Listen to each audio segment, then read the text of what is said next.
Important problem मेरी आवाज आ रही है?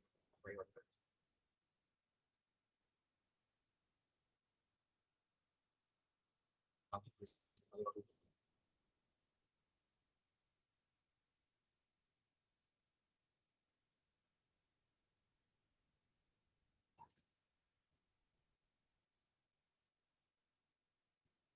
ये बच्चों बता दो जल्दी से कि भाई मेरी आवाज आ रही है क्या आप लोग?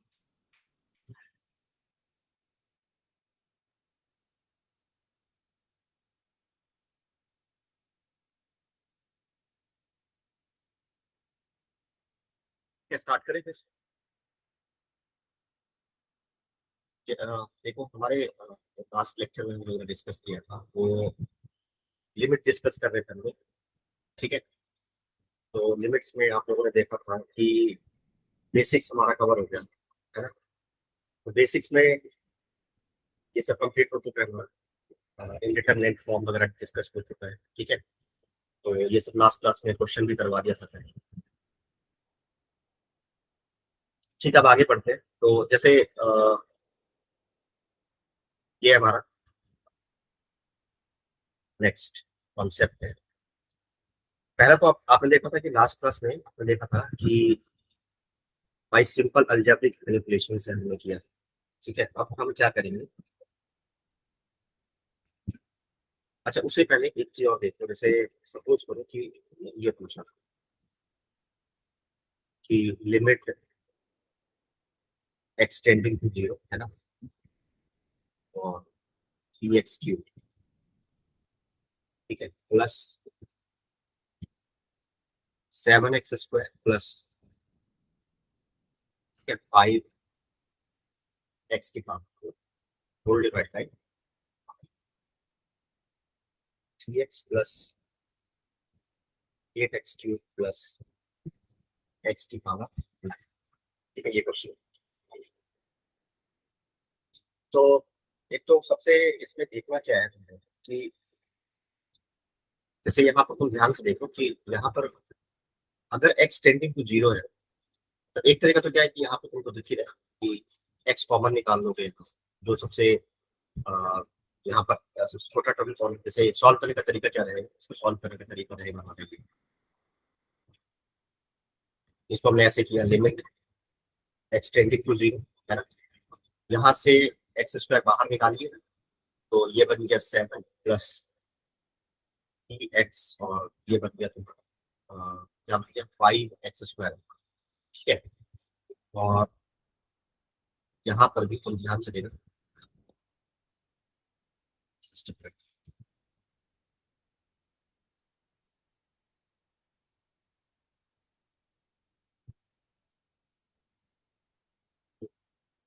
तो यहाँ तक आई होप समझ में आ गया होगा आपको।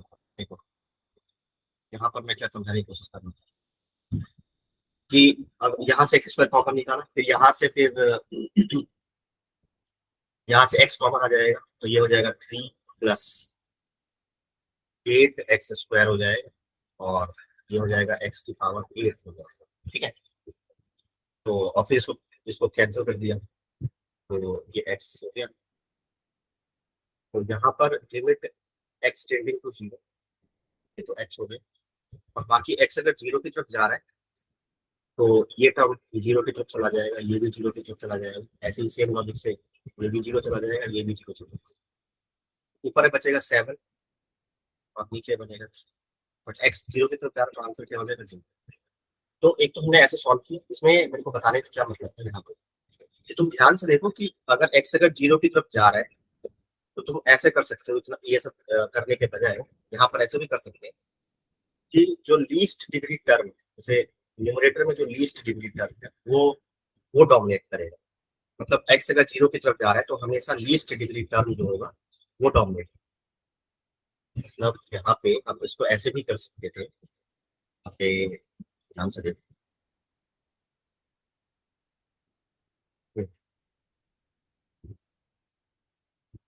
देखो यहाँ पे जब भी एक्स अगर जीरो की तरफ जाए तो यहाँ पर लीस्ट डिग्री टर्म डोमिनेट करेगी। ठीक है, लीस्ट डिग्री टर्म का मतलब होता है कि जिसका डिग्री सबसे छोटा होगा, जिसका पावर सबसे छोटा होगा, वही टर्म हमेशा डोमिनेट करेगा, ये पक्की बात है। तो least degree term will dominate, ठीक है, विल डोमिनेट। तो यहाँ पर मैं ये कर सकता हूँ कि जैसे सपोज करो कि ये जो क्वेश्चन मेरे को दिया हुआ है, तो इतना सॉल्व करने के बजाय मैं क्या करूंगा, सीधा सीधा यहाँ पे इसको अप्रोक्सीमेट करूंगा। इसमें न्यूमरेटर में लीस्ट डिग्री टर्म कौन, तो 7x², ठीक है। और डेनोमिनेटर में लीस्ट डिग्री टर्म कौन है, तो वो 3x है। आंसर आ जाएगा, ये x से x कट गया, और जो वहां पे जो आंसर आप देखा था अभी जस्ट कुछ देर पहले, ठीक है। तो यहाँ से तुम देख सकते हो, वहां से तुमने देखा कि हाँ, यहाँ पे हमारा आंसर क्या हो जाएगा, ये इसको मैं सॉल्व करता हूँ। जैसे हो जाएगा लिमिट x टेंडिंग टू 0, ये हो जाएगा 7/x, और x अगर 0 की तरफ जा रहा है तो आंसर भी क्या रहेगा, 0 हो जाएगा, ठीक है। तो तुमको बस ये ध्यान रखना है कि अगर हमारे लिमिट में अगर x टेंडिंग टू 0 है, तो इसका मतलब क्या है कि लीस्ट डिग्री टर्म डोमिनेट करते हैं, सही है।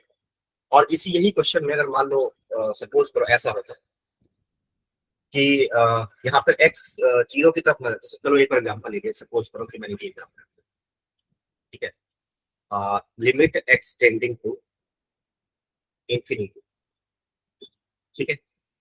और यहाँ पर ले लिया मैंने 5x³ प्लस x की पावर 8 प्लस 9, ठीक है। और होल डिवाइड बाई यहाँ पे ले लिया 8x³ प्लस 3x², है ना, और यहाँ पे ले लिया 7x की पावर 5, ठीक है।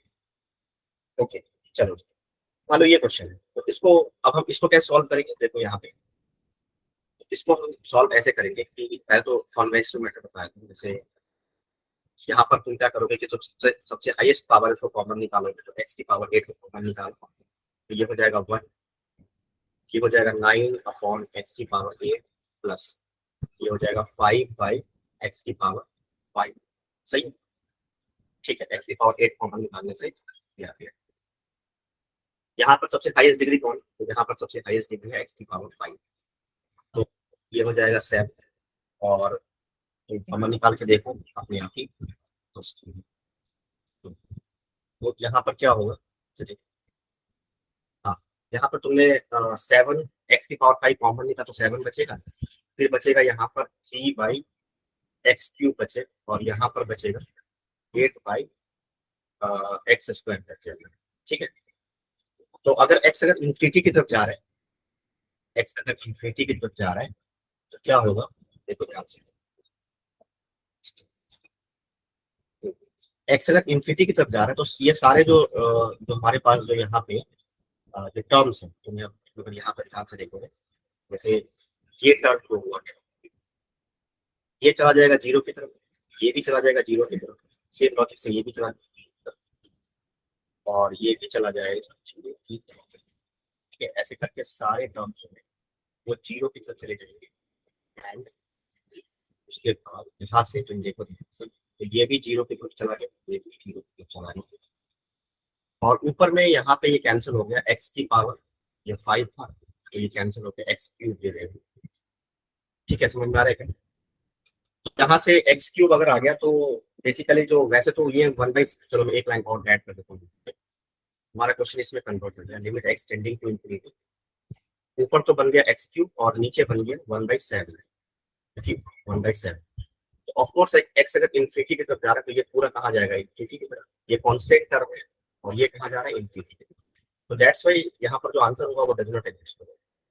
तो बट यहाँ पर जो सॉल्व करने का तरीका है वो हमने ऐसे सॉल्व किया, बट यहाँ पर तुम ध्यान से देखो कि अगर x अगर इंफिनिटी की तरफ जा रहा है तो वहां पे वो क्या है, जो हमारा हाईएस्ट डिग्री टर्म है वो डोमिनेट है, तो समझ में आ रहा है। अगर x अगर 0 की तरफ जाएगा, x अगर 0 की तरफ जाएगा तो लीस्ट डिग्री टर्म जो है वो डोमिनेट करेगा, ये बात ध्यान रखना। लेकिन अगर मान लिया कि अगर x इंफिनिटी की तरफ जा रहा है तो हाईएस्ट डिग्री टर्म डोमिनेट करेगा, मतलब मैं इस क्वेश्चन को ऐसे भी सॉल्व कर सकता था, मैंने क्या क्या सीधा सीधा वैसे limit x tending to infinity, ऊपर से देखा कि हाईएस्ट डिग्री टर्म कौन है, यहाँ पे डोमिनेट कौन कर, ऑफ कोर्स ये वाला टर्म डोमिनेट कर, तो यहाँ से x की पावर 8 निकाल लिया, ठीक है। और यहाँ से least sorry highest degree term कौन सा है, तो वो ये है, इन तीनों में सबसे हाईएस्ट डिग्री टर्म ये है, तो वो डोमिनेट करेगा। तो यहाँ से 7x⁵ आ जाए, तो एक लाइन में आंसर है, इसको सॉल्व करने का तरीका ये हो जाएगा 1/7, और ये हो जाएगा x3। अगेन आंसर कहाँ चला गया, इन्फिनिटी, x वाई आंसर में। तो कहने का मतलब क्या हुआ कि यहाँ पर तुमको ये चीज ध्यान रखना है कि अगर x टेंडिंग टू इन्फिनिटी है तो उस केस में तुम्हारा हाईएस्ट डिग्री टर्म जो होगा, हाईएस्ट डिग्री टर्म, ठीक है, विल डाउन। तो ऐसा करने से तुम्हारा क्वेश्चन जल्दी सॉल्व हो जाएगा, बहुत सारे क्वेश्चन हेल्प मिल जाएगा। ठीक है, तो ध्यान रखना x अगर 0 की तरफ जाएगा तो लीस्ट डिग्री टर्म डोमिनेट करेगा, और x अगर इन्फिनिटी की तरफ जा रहा है तो हाईएस्ट डिग्री टर्म डोमिनेट करेगा। मतलब उससे कंपैरिजन में बाकी टर्म्स को तुम नेग्लेक्ट कर सकते हो। मतलब ये पूरा एक्सप्रेशन जो है यहाँ पे, मतलब इतना बड़ा जो एक्सप्रेशन था, इसको हम अप्रोक्सीमेट कर सकते हैं किससे, x की पावर 8, मतलब ये कह रहे हैं। और सेम लॉजिक से ये पूरा एक्सप्रेशन अप्रोक्सीमेट हो जाएगा किससे, 7x की पावर 5 से अप्रोक्सीमेट हो जाएगा। उसके पीछे कारण है, तुम खुद सोचो कि x बहुत लार्ज होगा, तो जिस पे ज्यादा पावर होगा, जैसे x का वैल्यू अपने 50 लाख करोड़ ले लिया, तो 50 लाख करोड़ का पावर 5, उसके कंपेयर 50 लाख करोड़ का पावर 2, बहुत छोटा नंबर आएगा। इसीलिए ऐसा होता है कि ये टर्म डोमिनेट करते हैं, ठीक है, ऊपर से, और ऐसे ही नीचे से कौन डोमिनेट करेगा, टर्म डोमिनेट कर जाएगा। इससे हमारा क्वेश्चन आसान हो जाएगा। ठीक है, चलो आगे बढ़ते हैं। ठीक है, तो ये हमारा हो गया एक एक्स्ट्रा पॉइंट जो मैंने बता दिया कि एक्स अगर 0 की तरफ जाएगा तो कैसे देखना है, एक्स अगर इन्फिनिटी की तरफ जाएगा तो कैसे देखना है। ठीक है, चलो अब पहला जो हमारा टेक्निक था वो था अलजेब्रिक मैनिपुलेशन, उससे आपको लिमिट सॉल्व करना। अब हम नेक्स्ट कॉन्सेप्ट यहाँ पे डिस्कस कर रहे हैं, that is solving limits. Solving limits using binomial expansion. आप बाइनोमियल एक्सपेंशन की हेल्प से कैसे सॉल्व करोगे फिर वो देखिए। ठीक है, तो बाइनोमियल एक्सपेंशन, बाइनोमियल थ्योरम तुमने पढ़ा होगा, तो वहां पर एक एक कॉन्सेप्ट आता है बाइनोमियल थ्योरम में, binomial theorem for binomial expansion for any index.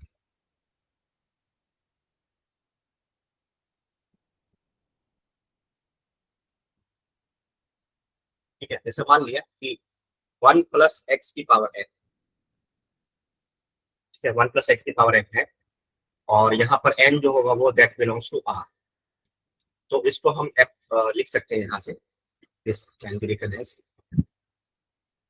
Is equals to 1 + ये एक्सपेंशन होता है, इसको याद करके 1 + mx plus n into n-1 upon 2 factorial x square, फिर होता है n into n-1 n-2 upon 3 factorial x³ and so on, ऐसे चलता रहेगा। कितने नंबर ऑफ टर्म्स होंगे, इनफाइनाइट टर्म्स होंगे।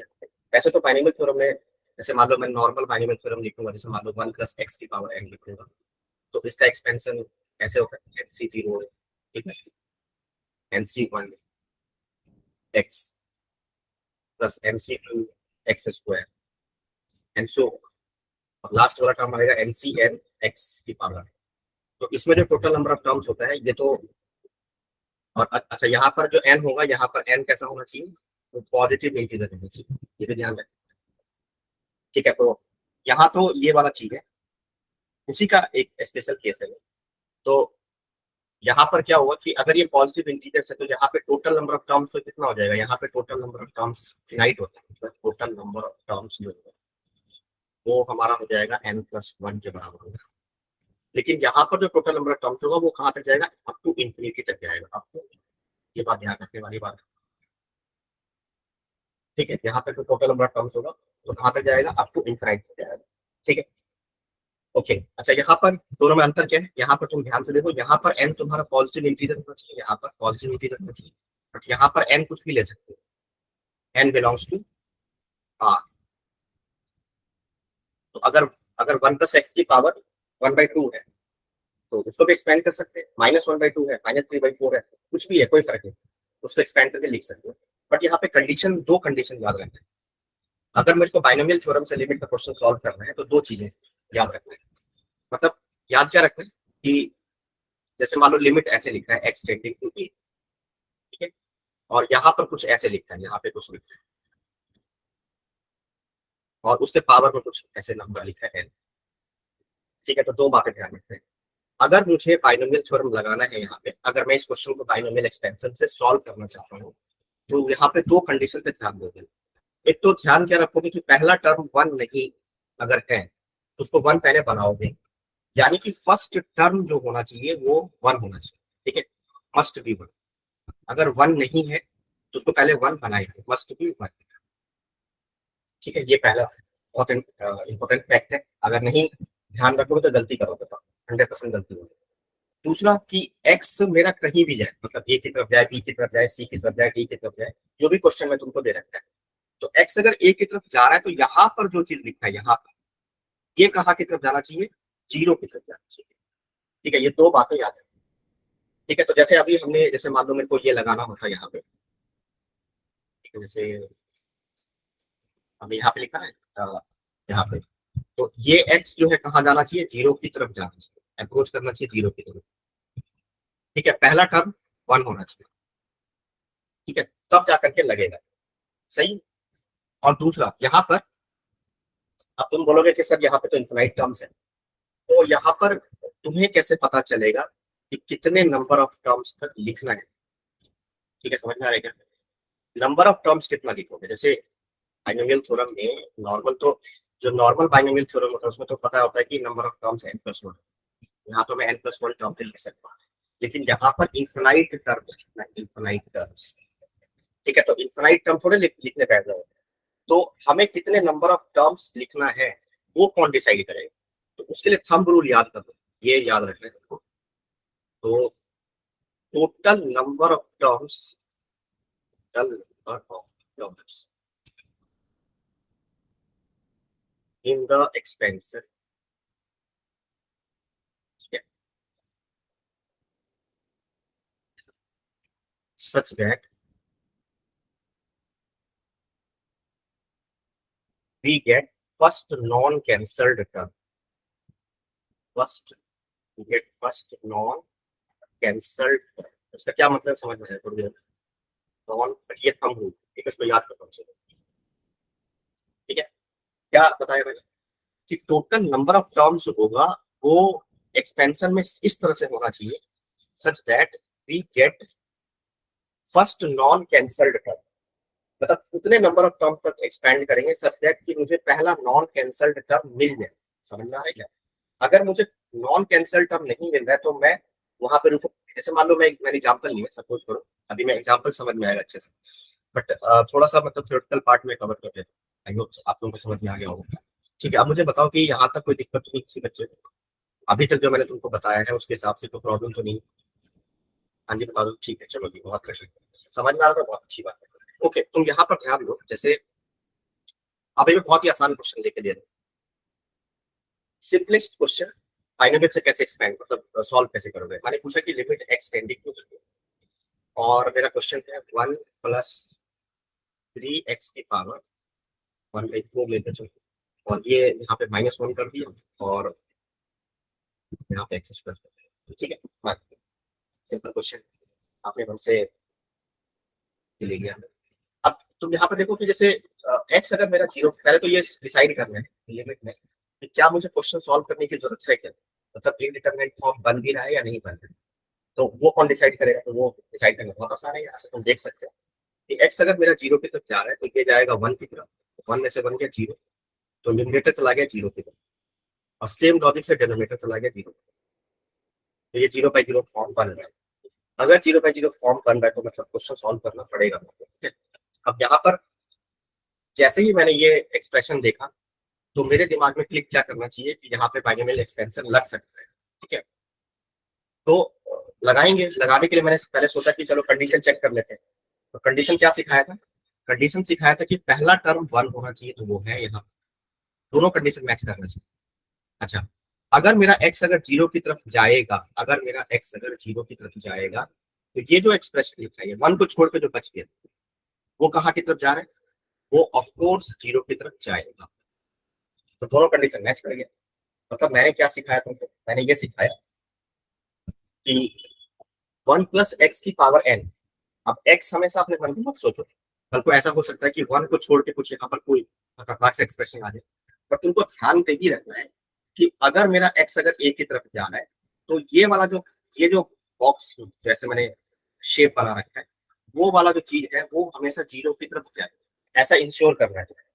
अगर नहीं जा रहा तो पहले बनाओगे उसको, 0 की तरफ लेके जाओगे उसको, ठीक है। वो हम कैसे करेंगे बाद में, एक दो क्वेश्चन और देखेंगे तो उसे आइडिया लग जाएगा, समझ में आया। तो अब यहाँ पर दोनों कंडीशन मैच कर गया, अब मुझे एक्सपेंड करना है। तो अब मैं इनफाइनाइट टर्म्स लिखूंगा क्या? नहीं लिखूंगा। देखो कितने टर्म्स लिखने की जरूरत है, यहाँ पे ध्यान दो। मैंने क्या किया, इसको एक्सपेंड किया तो 1 प्लस एन एक्स, तो 1 प्लस 1/4 इंटू एक्स, एक्स का काम यहाँ पे 3x था, समझ आ रहा है, 1 प्लस एन एक्स। अब मैंने दो ही टर्म लिख के छोड़ दिए, क्यों? उसके पीछे कारण है, क्योंकि हुआ क्या कि जब मैंने एक्सपेंड किया तो ये वाला टर्म जो है, ये वाला टर्म जो है ये कैंसिल हो गया, समझ में आ रहा है। तो कैंसिल होने के बाद मुझे पहला नॉन कैंसल्ड टर्म मिल गया, समझ में आया। अब तुमको थ्योरेटिकल पार्ट क्लियर हो गया होगा कि मैंने क्या लिखवाया यहाँ पे, मैंने ये लिखवाया था कि total number of terms in the expansion such that we get first non cancel term. तो उतने नंबर ऑफ टर्म्स तक एक्सपेंड करते रहोगे जब तक तुम्हें फर्स्ट नॉन कैंसल्ड टर्म ना मिल जाए। अगर मान लो कि ये वाला टर्म भी कैंसिल हो जाता, मान लो यहाँ पे कुछ लिखा होता और उसकी वजह से ये वाला टर्म भी, ये सेकंड वाला टर्म भी कैंसिल हो जाता, तो मैं 3 टर्म तक एक्सपेंड करता।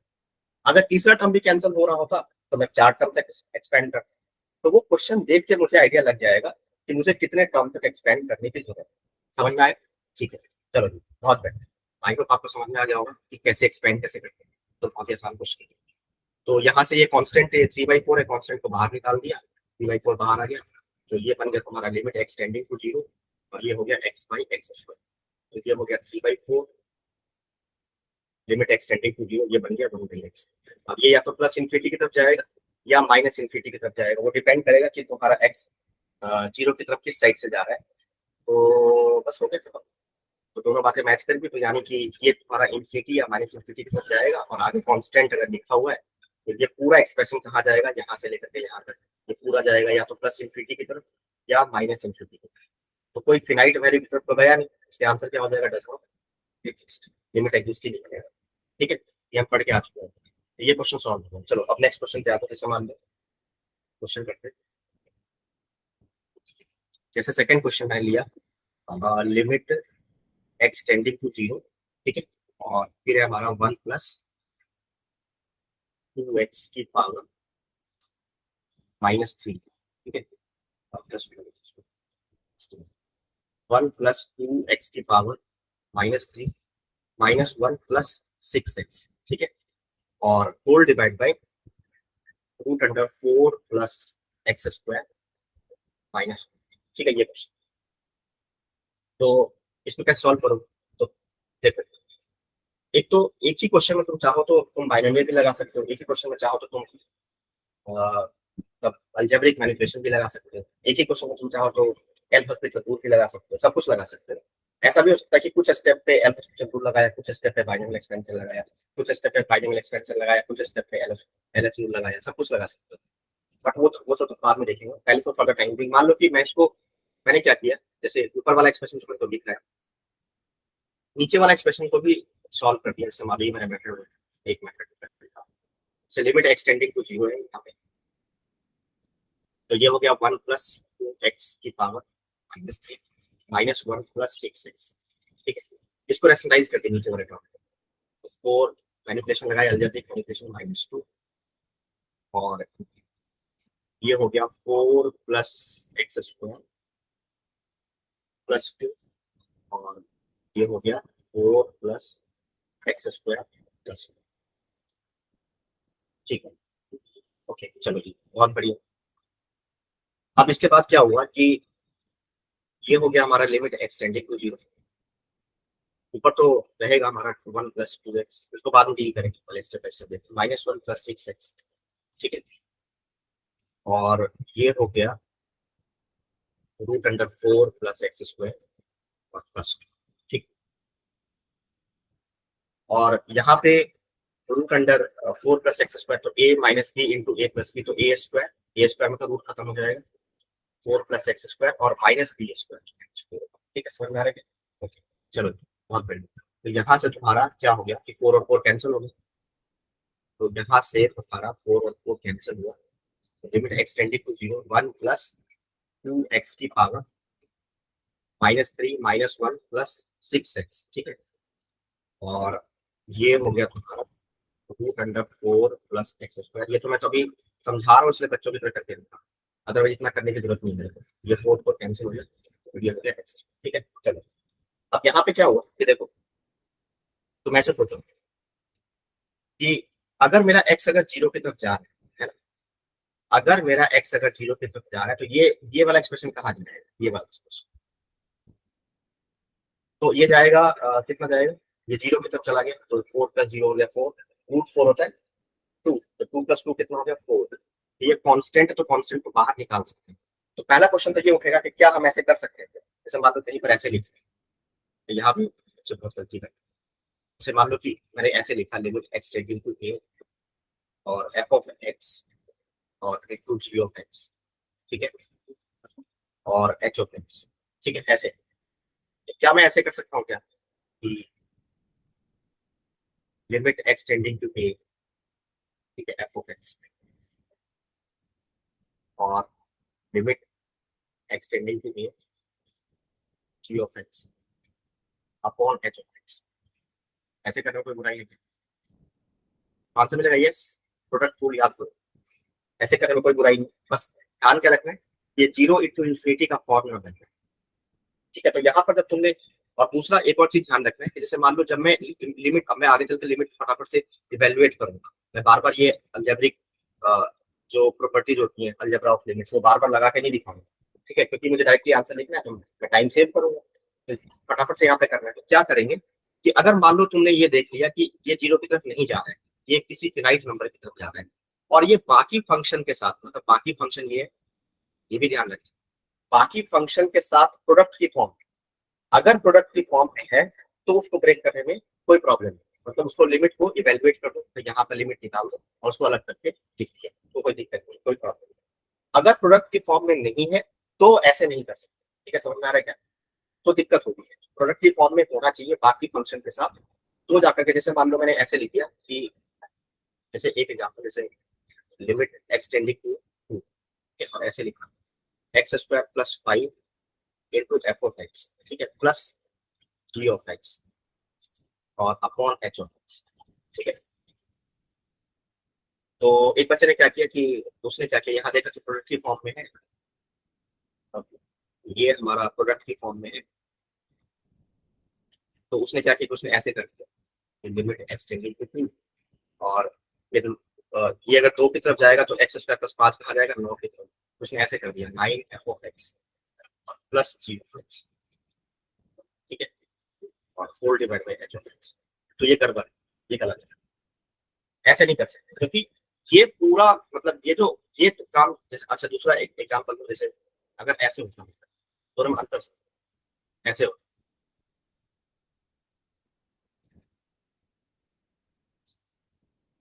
ठीक है, दोनों में अंतर, तो ये चीज दिमाग में क्लियर कट होना चाहिए, क्यों कर रहे हैं ऐसा।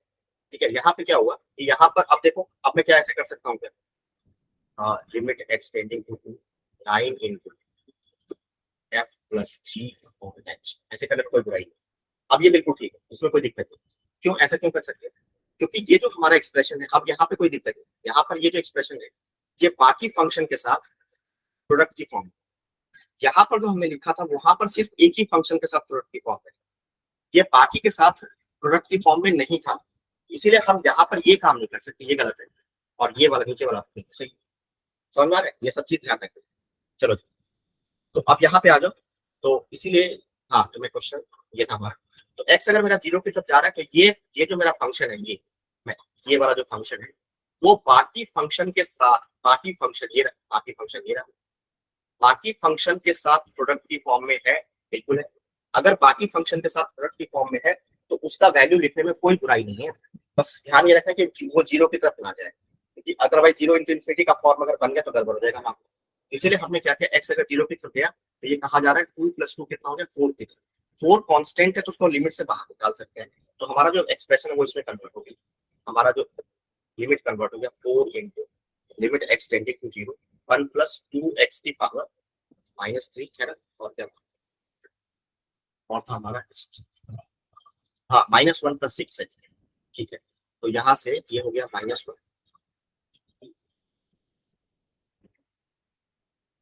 ये था हमारा -1 प्लस 6x, और नीचे था आई थिंक एक्स स्क्वायर, नीचे हमारा बच गया एक्स स्क्वायर प्लस, ठीक है। ओके चलो यहाँ तक हमारा लिमिट का पार्ट। अब उसके बाद मैंने सोचा कि चलो अब क्या करते हैं, अलजेब्रिक मैनिपुलेशन लगा दिया। मैंने तुमको बताया था कि एक ही क्वेश्चन हम चाहे तो अलजेब्रिक मैनिपुलेशन भी लगा सकते हैं, एक ही क्वेश्चन में अगर चाहे तो हम बाइनोमियल एक्सपेंशन भी लगा सकते हैं। तो अब मैंने सोचा कि बाइनोमियल, यहाँ पे मैंने देखा कि बाइनोमियल एक्सपेंशन लगाना ज्यादा आसान है, तो लगा दो क्योंकि हम पढ़ के आए। पहले तो कंडीशन चेक किया, कंडीशन क्या रहेगा हमारे पास कि अगर मेरा एक्स अगर 0 की तरफ जा रहा है, अगर मेरा एक्स अगर 0 की तरफ जा रहा है, तो एक तो पहला टर्म 1 है, हाँ बिल्कुल एक कंडीशन मैच कर बिल्कुल सही। दूसरा कंडीशन जो है ये वाला 1 को छोड़ के जो बच गया वो कहाँ की तरफ जा रहा है, अगर एक्स अगर 0 की तरफ जाएगा तो 2x कहाँ जाएगा, 0 की तरफ। तो दोनों कंडीशन मैच कर गए। अब दोनों कंडीशन अगर मैच कर गया तो फिर यहाँ पे एक्सपेंशन लगा, कोई बुराई नहीं है, लगा तो एक्सपेंशन, चलो लगा के दिखा। तो यहाँ पर लगाया, ध्यान से देखो, तो ये हो गया 4 sorry 4 into limit x tending to 0, ये हो गया 1 प्लस एन एक्स। तो 1 प्लस, आराम से लगाओगे, जल्दीबाजी नहीं करनी, 1 प्लस एन का काम कर रहा है -3, एक्स का काम कर रहा है 2x, ठीक है। ओके अब मुझे कितने टर्म तक लिखने की जरूरत पड़ेगी, तो यहाँ से तुम देखो, पहले मैं सोचा कि चलो 2 टर्म लिख के देखो, तो 2 टर्म में जब लिखा तो मैंने ये वाला 1 जो है इस वाले 1 से कट जाएगा, ये वाला -6x इस वाले +6x से कट जाएगा। इसका मतलब मुझे समझ में आया कि 2 टर्म से काम नहीं चलेगा, मुझे 3 टर्म तक जाना पड़ेगा। चलो भाई 3 टर्म तक चलेगा। तो अगला होता है n into n minus one, n into n minus one आई 2 फैक्टोरियल इंटू एक्स स्क्वायर, ठीक है। चलो यहाँ तक एक्सपेंड कर दिया, ये -1 हो गया, ये +6x हो गया, चलो बहुत बढ़िया, होल डिवाइड बाई हो गया हमारा एक्स स्क्वायर।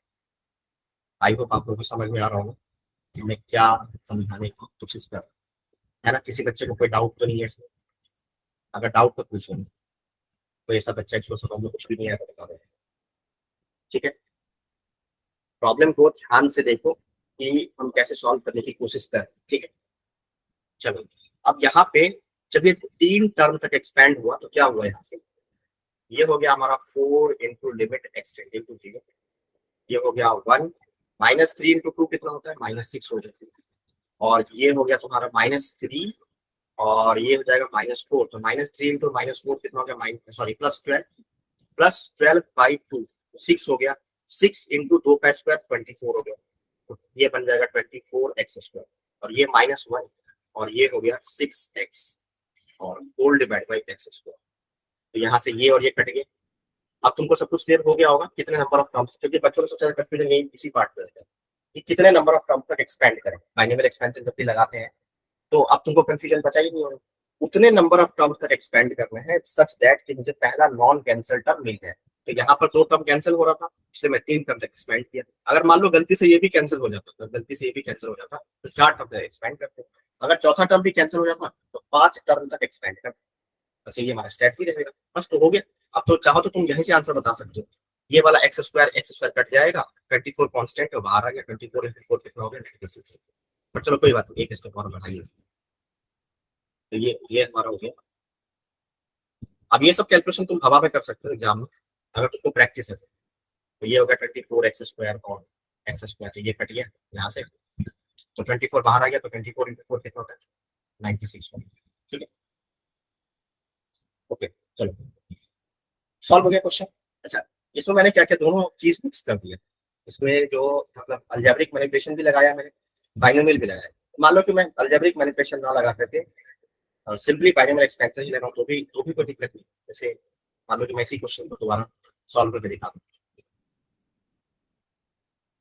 से ये था क्वेश्चन मेरा, लिमिट एक्स टेंडिंग टू 0 है ना, 1 + 2x -3 -1 + 6x, ठीक है। और 4 प्लस एक्स स्क्वायर माइनस, ठीक है। तो पहला तो तुमको पता ही है, पहला लिमिट एक्सटेंडेड टू जीरो। अभी तुमने ऊपर हम सॉल्व करके आए हैं, तो ये वाला एक्सपेंशन तो मुझे पहले से पता है कि अल्टीमेटली वो आके जाके यही होगा 24 एक्स स्क्वायर। अच्छा, नीचे वाले को मैंने क्या किया, डायरेक्टली रेशनलाइज ना करके इसको मैंने ऐसे सोचा कि चलो इसको ऐसे लिखो, 4 plus x square, 4 plus x square का पावर 1/2 माइनस, ठीक है। ऐसे लिखने में कोई बुराई नहीं है। अब मैंने सोचा कि क्या बाइनोमियल एक्सपेंशन लगेगा क्या। तो देखो, सबसे पहले तो यहाँ पे गड़बड़ क्या है, मामला गड़बड़ ये है कि एक्स अगर जीरो की तरफ जा रहा है तो ये जो क्वांटिटी है ये एक्स स्क्वायर, ये तो जीरो की तरफ जा रहा है, पहला कंडीशन मैच करता है। लेकिन पहला टर्म जो है वो 4 के बराबर है, ना कि 1 के बराबर। तो मैंने क्या किया, यहाँ से 4 कॉमन निकाल दिया, तो limit x tending to zero.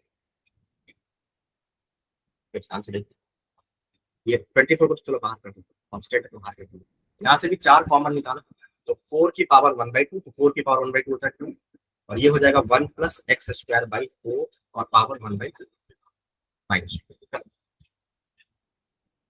Perfect, चलो बहुत बढ़िया, ठीक है। समझ में आ रहा है क्या? ये वाला स्टेप समझ में आया। अब ऐसा करने से तुमको फायदा क्या मिला, ऐसा करने से तुमको फायदा ये मिला कि दोनों बातें सेटिस्फाई हो गई। क्या क्या सेटिस्फाई हो गया? एक तो पहला टर्म जो है वो 1 के बराबर होना चाहिए, वो है।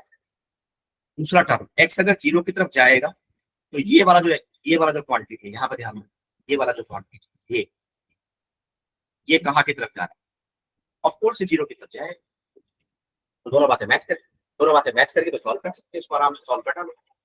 अच्छा, चलो एक स्टेप और बढ़ा है। ये हो गया तुम्हारा लिमिट एक्सटेंडेड टू जीरो। यहाँ से ये वाला दो और ये वाला दो, दोनों में से कॉमन निकाल दो पूरे में से। अंदर बचेगा 1 प्लस एक्स स्क्वायर बाई 4 की पावर 1/2 और माइनस 1। ये वाला दो कांस्टेंट को कैंसिल भी कर दो, ठीक है। समझ आ रहा है? ध्यान से देखो, तो यहाँ पे ये बनेगा तुम्हारा limit x tending to zero, sorry यहाँ पे 12 रहेगा, साथ आगे में है 12 into limit x tending to zero x square. इसको एक्सपेंड कर दो, तो यहाँ पर तुम जब करोगे अपने आप करके देखना, तो ये वाला 1 और ये वाला 1 कैंसिल हो जाएगा। तो पहला टर्म कैंसिल्ड हो गया, तो दूसरा टर्म तक मुझे एक्सपेंड करना पड़ेगा, सेकंड टर्म तक एक्सपेंड करेंगे, तो 1 प्लस एन एक्स। तो 1 प्लस एन एक्स, एन मतलब 1/2 और एक्स मतलब एक्स स्क्वायर बाई 4 और माइनस 1, तो 1 से 1 कट गया। तो यहाँ से 12 into limit x tending to zero, ठीक है। और ये हो गया x square by 8, x square cut गया, ये वाला 8 ऊपर पहुंच गया, 12 गुना 8 कितना, 26। तो ऐसे कर सकते हैं, ठीक है। तो हमें पूरा फ्लेक्सिबिलिटी हमें रखना है। ऐसा नहीं है कि मतलब क्वेश्चन में अगर कभी मतलब ये इलस्ट्रेशन करवाने का पर्पस क्या है क्लास में, इसका पर्पस है कि तुम एग्जाम में भी ऐसे सोच सको वहां पे, कि हमें फ्लेक्सिबल होना है कि अगर मान लो कि अलजेब्रिक मैनिपुलेशन से मुश्किल हो जा रहा है तो चलो ट्राइगोनोमेट्री लगा लिया, अगर बाइनोमियल से मुश्किल हो गया तो अलजेब्रिक मैनिपुलेशन लगा लिया, कुछ भी लगा सकते हो, कोई फर्क नहीं। चलो एक और क्वेश्चन देता हूँ मैं आप लोगों को। जैसे मान लो मैंने क्वेश्चन पूछा कि लिमिट एक्स टेंडिंग टू 3, ठीक है, और root under 13 plus x minus 4, और यहाँ पे हो गया 10 प्लस 2x माइनस 2, ठीक है। सॉल्व कर सकते हो तुम लोग? हाँ जी, बताओ भाई, एक बार ट्राई करो। यस हाँ एक बार, यस सर। ओके ट्राई करो एक बार, ठीक है। मैं आपको टाइम दे रहा हूँ थोड़ा सा, 1-2 मिनट का टाइम देता हूँ सॉल्व करके देखो, होता नहीं होता आपको।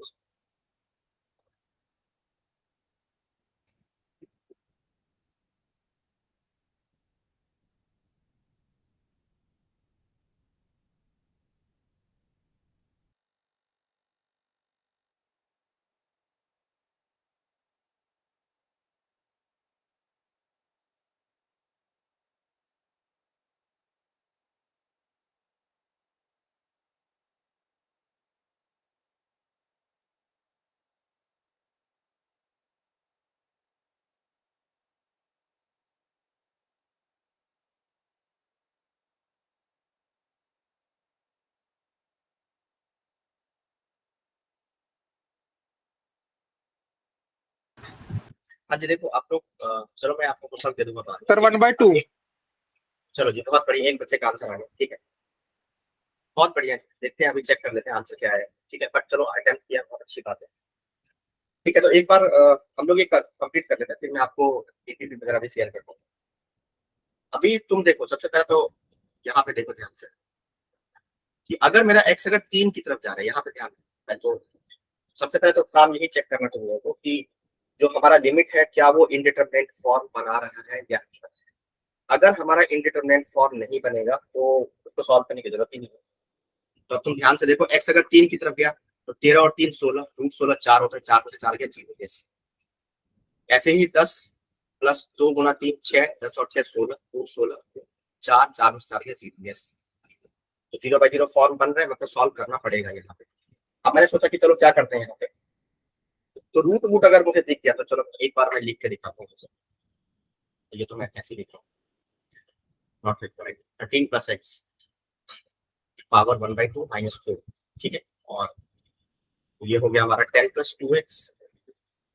वैसे तो तुम इसको चाहो तो और भी तरीके से कर सकते हो, बट मैं यहाँ पे जो मेरा मेन मोटिव है, क्योंकि मैं यहाँ पे टॉपिक करवा रहा हूँ बाइनोमियल एक्सपेंशन, मैं बाइनोमियल एक्सपेंशन की हेल्प से सॉल्व करूंगा क्वेश्चन, ठीक है। तो चलो, अब मैंने क्वेश्चन पूछा कि क्या मैं इसमें बाइनोमियल एक्सपेंशन लगा सकता हूँ, तो पहला क्वेश्चन तो यही उठेगा। तो पहले तो मैंने देखा कि यहाँ तो बहुत गड़बड़ है, यहाँ तो बहुत ज्यादा ही गड़बड़ है। क्या गड़बड़ है यहाँ पे कि अगर मेरा एक्स अगर 3 की तरफ जा रहा है तो ये एक्स कहाँ जाएगा, ये एक्स जाएगा 3 की तरफ, इस बार तो 0 की तरफ ही नहीं गया। फिर ऐसे ही अगर ये एक्स अगर 3 की तरफ जा रहा है तो ये कहाँ जाएगा, ये वाला एक्सप्रेशन जाएगा 6 की तरफ। जबकि मैंने क्या बताया था कि पहला टर्म 1 होना चाहिए और जो वेरिएबल वाला पार्ट है 1 को छोड़ के जो बच गया वो हमेशा 0 की तरफ जाना चाहिए। यहाँ तो बहुत गड़बड़ हो गया, यहाँ तो पहला टर्म 1 भी नहीं है, पहला टर्म 1 भी नहीं है, और ना ही 1 तो खैर बना सकते हैं, यहाँ से 13 कॉमन निकालो तो 1 बन जाएगा, बट उससे भी कोई फायदा नहीं होगा।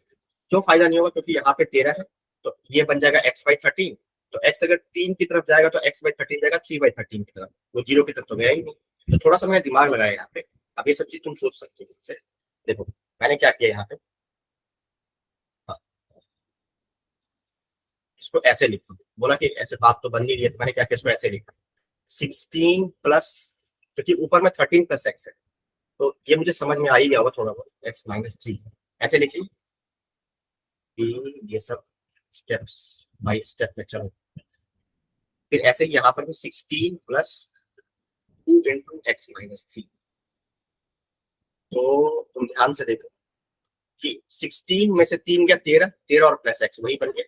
फिर ऐसे ही 16 माइनस 6 10, 10 प्लस 2 2x, ये भी वही बन गया। अब ऐसा लिखने का फायदा क्या मिला मेरे को, ऐसा लिखने का फायदा ये मिला मेरे को कि अगर मेरा x अगर 3 की तरफ जाएगा तो ये वाला जो एक्सप्रेशन है, जो वेरिएबल वाला पार्ट है, ये कहाँ की तरफ जाएगा, 0 की तरफ। सेम लॉजिक से ये वाला जो पार्ट है ये कहाँ की तरफ जाएगा, 0 की तरफ जाएगा। तो बात बन गई। अब बाकी अगला स्टेप तुमको पता ही है, अगला स्टेप तुमको क्या करना है, यहाँ से 16 पहले बाहर निकालो, क्योंकि मुझे 1 बनाना है तो मैंने 16 बाहर निकाला है यहाँ से। तो मैं डायरेक्टली लिख रहा हूँ, यहाँ से 16 बाहर निकाला तो 16 का पावर हो जाएगा 1/2, 4 आ जाएगा। फिर ये वाला 4 और ये वाला 4 कॉमन निकाल लो डायरेक्टली, मैं डायरेक्टली आंसर लिख, तो वो हो जाएगा 1 प्लस x-3/16, ये तो ये हो गया। और उसके बाद ये पावर में आ जाएगा 1/2 और -1, ठीक है। और यहाँ पर भी 4 कॉमन निकाला तो ये हो जाएगा 1 प्लस ट्वाइस ऑफ x-3/16, ठीक है, समझ में आ रहा है।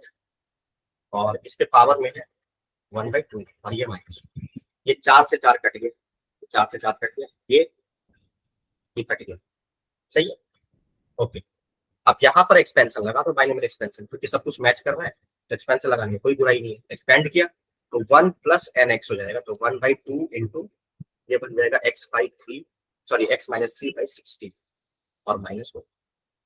फिर ऐसे ही यहाँ भी 1 प्लस 1/2 इंटू x-3/8 और -1, यहाँ से 1 1 कट गया, 1 1 कट गया। अब ये हाफ हाफ कट गया, x-3 कट गया, 8/16, तो आंसर कितना आ गया, बिल्कुल सही आंसर। अब ये सब तो मैंने डायरेक्टली कर दिया फटाफट से, तुम्हारा भी एग्जाम में कैलकुलेशन बहुत फास्ट होना चाहिए कि मतलब गलती भी ना हो और फटाफट से ये सब स्टेप में टाइम ज्यादा हो जाएगा, ठीक है। और आंसर आ जाए, बहुत बहुत प्यार से आ जाएगा आंसर। चलो एक और क्वेश्चन देता हूँ, अगला क्वेश्चन है मेरा।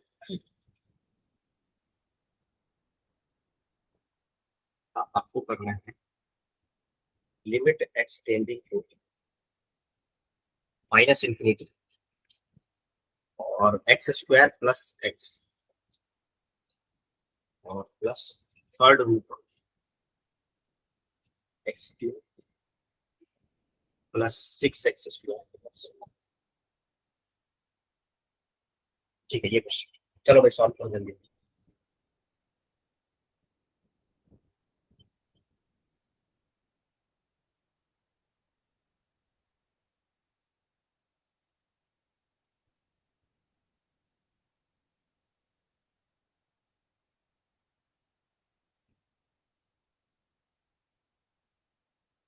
अब बाकी बच्चे भी सॉल्व करो। पहले तो ये मुझे बताओ कि ये कौन सा इंडिटरमिनेट फॉर्म है या नहीं है। पहले तुम यही डिसाइड करके मुझे बताओ। सर ये है। हाँ, कौन सा फॉर्म है ये भी बता दो सर। ओके चलो जी, है इंडिटरमिनेट फॉर्म है। तो अगर है तो कौन सा फॉर्म। मेरा अगला क्वेश्चन तुम लोगों से यही है, क्योंकि अगर इंडिटरमिनेट फॉर्म भी तो पहचानेंगे तो हर हर इंडिटरमिनेट फॉर्म को सॉल्व करने का तरीका अलग अलग है। तो इसीलिए मैं तुमसे क्वेश्चन पूछा कि यहाँ पर कौन सा इंडिटरमिनेट फॉर्म बनेगा।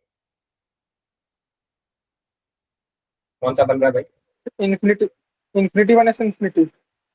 ओके चलो जी, बहुत बढ़िया। Infinity minus infinity is correct answer. ठीक है, देखो जिन बच्चों को समझ में नहीं आया उनके लिए यहाँ पे तुम ध्यान से देखो। तुमको अभी मैं कुछ देर पहले पढ़ा के आया हूँ कि ऐसे सोचो, आ, ये जो हमारा x tending to minus infinity है, ठीक है, तो अगर माइनस इन्फिनिटी की तरफ जा रहा है तो ये वाला जो एक्सप्रेशन होगा ये, मतलब इसमें तुम ऐसे सोचो कि यहाँ पर एक्स स्क्वायर डोमिनेट करेगा तो ये इन्फिनिटी बन जाएगा, इन्फिनिटी का स्क्वायर रूट इन्फिनिटी बन जाएगा। और यहाँ पर एक्स क्यूब, यहाँ पर भी हाईएस्ट डिग्री टर्म डोमिनेट करेगा तो एक्स क्यूब का पावर 1/3 तो वो निगेटिव बन जाएगा। मतलब यहाँ पर तो प्लस इन्फिनिटी डोमिनेट करेगा और यहाँ से माइनस इन्फिनिटी डोमिनेट करेगा।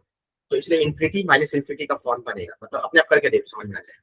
ठीक है, तो एक तो मुझे ये पहला केस समझ में आ गया कि इन्फिनिटी माइनस इन्फिनिटी का फॉर्म है। मतलब क्वेश्चन सॉल्व करना पड़ेगा मेरे, बिना सॉल्व के काम नहीं चलेगा। अब सॉल्व कैसे करोगे तो वो तुम सोचोगे कैसे कर सकते हैं सॉल्व।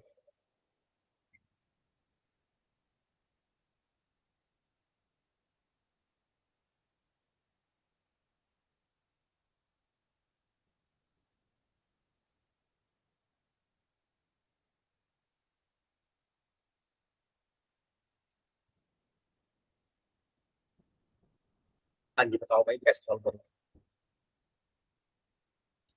अच्छा, यहाँ पे गलती गलती बहुत करते हैं बच्चे। यहाँ पे एक चीज और ध्यान रखना, एक बहुत ही स्टेप है यहाँ पे, क्रूशियल स्टेप है, इसने क्वेश्चन दिया है।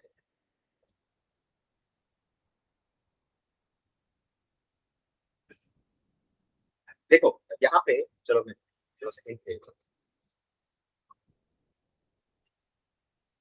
जैसे ये हमारा है लिमिट एक्सटेंडिंग टू इंफिनिटी। ठीक है, तो मैंने क्वेश्चन सॉल्व करना स्टार्ट किया तो यहाँ पर क्या होगा कि यहाँ पर मैंने एक्स स्क्वायर कॉमन निकाला। ठीक है, तो ये बन गया मेरा रूट एक्स स्क्वायर कॉमन निकाला तो अंदर बचेगा 1 plus x by x square, तो हो जाएगा 1/x। सही। हाँ, ये बन गया।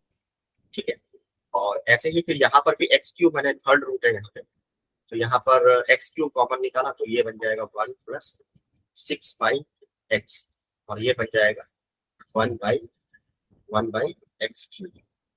ठीक है, चलो बहुत बढ़िया। अब तुम एक बात बताओ कि यहां से limit x tending to minus infinity, limit x tending to minus infinity, तो इसमें क्या हो रहा है कि यहाँ से स्क्वायर रूट्स, तो बताओ कि ये जो जब मैं इसको बाहर निकालूंगा यहाँ से तो क्या बाहर आएगा यहाँ पे। अच्छा, मैंने ऐसे लिखा एक्स इंटू 1 + 1/x। क्या ये सही है क्या, इज इट करेक्ट।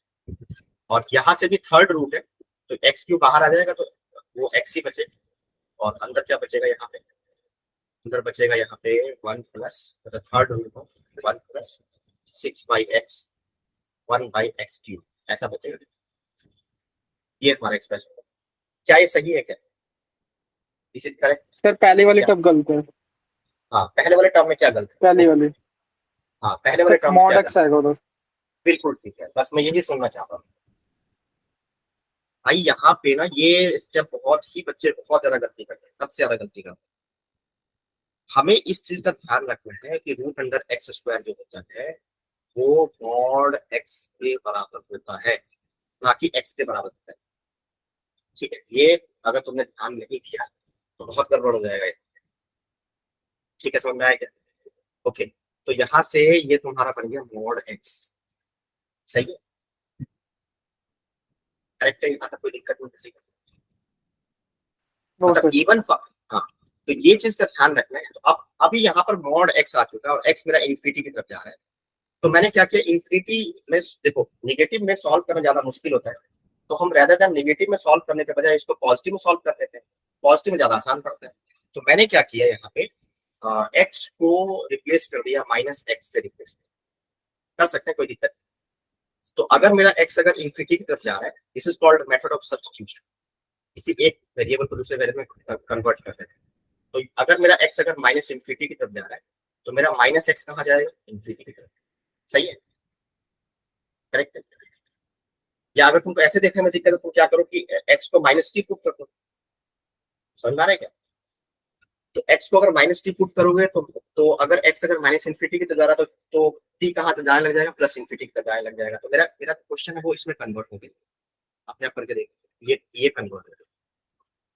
इसका फायदा क्या मिला मेरे को कि यहाँ पर जो मेरा मॉड एक्स था, ठीक है, मॉड एक्स को मैंने माइनस एक्स, एक्स को मैंने माइनस एक्स रख दिया। ठीक है, तो एक्स अगर मेरा नेगेटिव साइड में जा रहा है, नेगेटिव साइड में, तो यहाँ पर एक नेट माइनस जनरेट होगा। समझ में आ रहा है क्या? और ऐसे ही ये भी साइन नेगेटिव हो जाएगा। ठीक है, फिर ऐसे ही यहाँ पर 1+6/x और ये सब नेगेटिव हो जाएगा। तो यहाँ पर चेंज कर लेना। अच्छा, अब तुमको अगर एक्स में सोचने में दिक्कत हो रही है तो मैं इसको चेंज ही कर दूंगा। इसमें दिक्कत नहीं है। यहाँ पे ध्यान देना।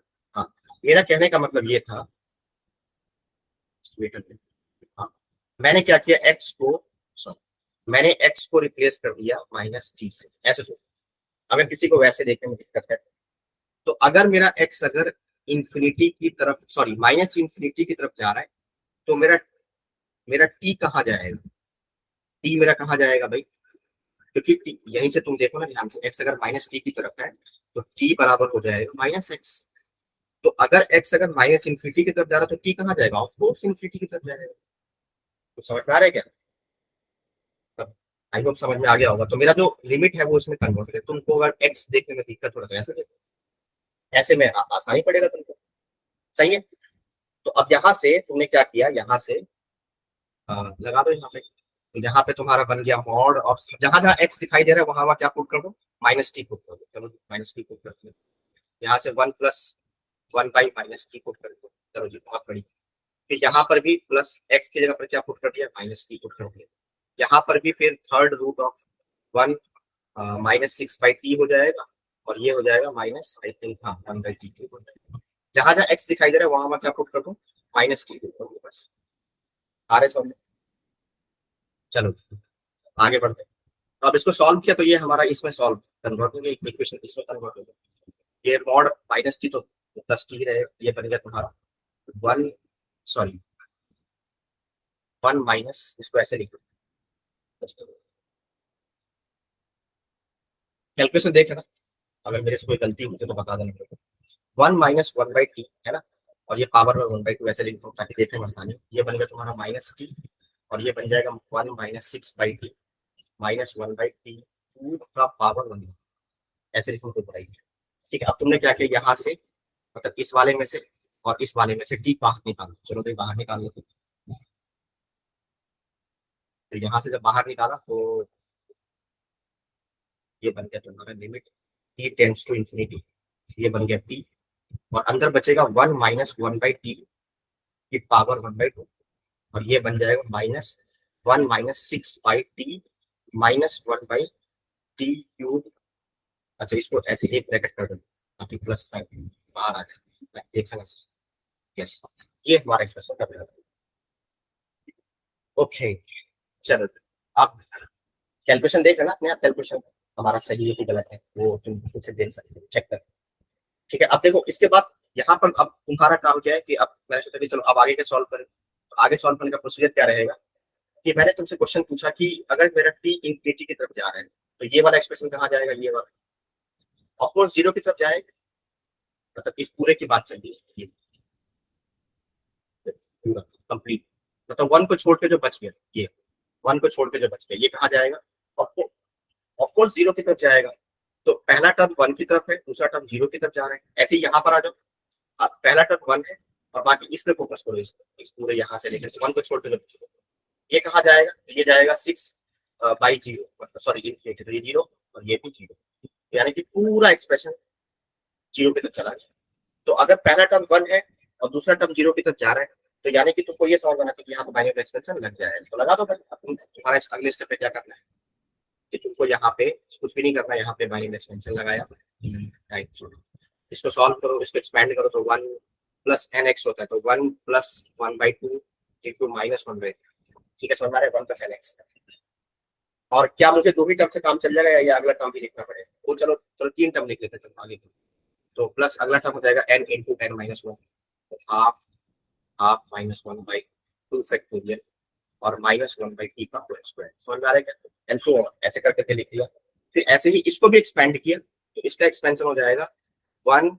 अब ये हमारा ये पूरा एक्स का काम कर रहा है, यहाँ पे थोड़ा ध्यान से करेंगे क्वेश्चन, तो ये हो जाएगा 1 प्लस, तो अपने आप करके देखो 1 माइनस सॉरी +1/3 इंटू -6/t और -1/3, ठीक है, समझ में आ रहा है क्या, कोई दिक्कत तो नहीं किसी बच्चे को, यहाँ तक क्लियर है, बोलो भाई, हाँ जी बता दो, यस। ठीक है। तो बस अब इसको सॉल्व कर लेना है। तो सॉल्व मतलब मेरे हिसाब से जो फर्स्ट नॉन कैंसल टर्म जो आ रहा है वो यहाँ से देख लो, हाँ यहाँ से मुझे दिख ही रहा है, बिल्कुल स्ट्रेट फॉरवर्ड होता है। ये वाला है 1/2 और ये -1/2, और ये वाला है 1/3 और -6/t। तो ये 3 से 3 कट जाए, सॉरी 3 से 6 कट जाएगा, तो ये हो जाएगा -2/t हो जाएगा, और ये हो जाएगा -1/2। हाँ नहीं, तो दोनों को मिला के लिखना पड़ेगा, ठीक है। तो अब यहाँ पर देखना जो टर्म कैंसिल हो रहा है मैं आप सॉल्व कर लेना इसको, ठीक है, इसके आगे मैं सॉल्व नहीं करूँगा, लॉजिक मैंने बता दिया है कि कैसे करना है, कैसे अपने आप देखो। बट यहाँ पर जो मेरा इस क्वेश्चन में बताने का मेरा पर्पस क्या था, वो पर्पस ये था कि तुमको इस चीज का ध्यान रखना है, इस चीज यहाँ से ये स्टेप आना बहुत क्रूशियल है। अगर हमने मॉड वॉड का ध्यान नहीं रखा तो हम वहां पे सीधा एक्स को बाहर निकाल लेंगे और आंसर बन जाएगा, ठीक है। तो बाकी कैलकुलेशन तुम लोग देख लेना, कैलकुलेशन में अगर मैंने कोई मिस्टेक किया हो तो करेक्शन कर, बाकी लॉजिकली हमें ये करेक्ट होना चाहिए, और बाकी उसको सॉल्व कर दिया, सॉल्व कर दिया, सही करेक्ट है, एनी डाउट किसी को परेशानी तो नहीं। तो ये हमारा बाइनरी एक्सपेंशन वाला जो टॉपिक है वो खत्म हो गया। अब चलो एक चीज और मैं बता दूं यहीं पे, जैसे एक्स से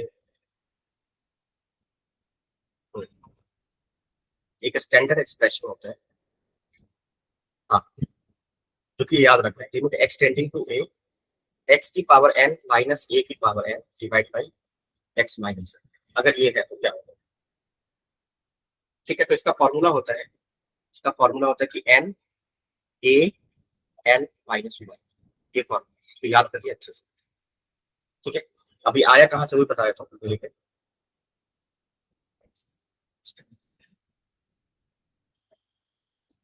हाँ, यहाँ पे ध्यान दो।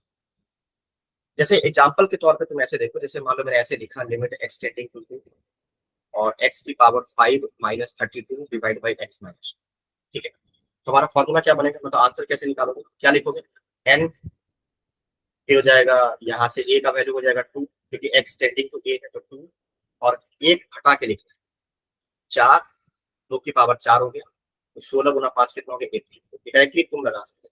कहीं भी तुमको क्या दिखाई देना है, कहीं भी अगर हमें ये फॉर्मेट दिख गया, x अगर a की तरफ जा रहा है और x की पावर n माइनस a की पावर n जो है वो इस फॉर्मेट में लिखा है और divide by x minus a लिखा है, तो उसको हम n a n माइनस 1 के फॉर्मेट में लिख सकते हैं, कोई दिक्कत नहीं, समझ में आ रहा है क्या, ठीक है। अब उसके बाद देखो भाई, ये तो आंसर आ गया।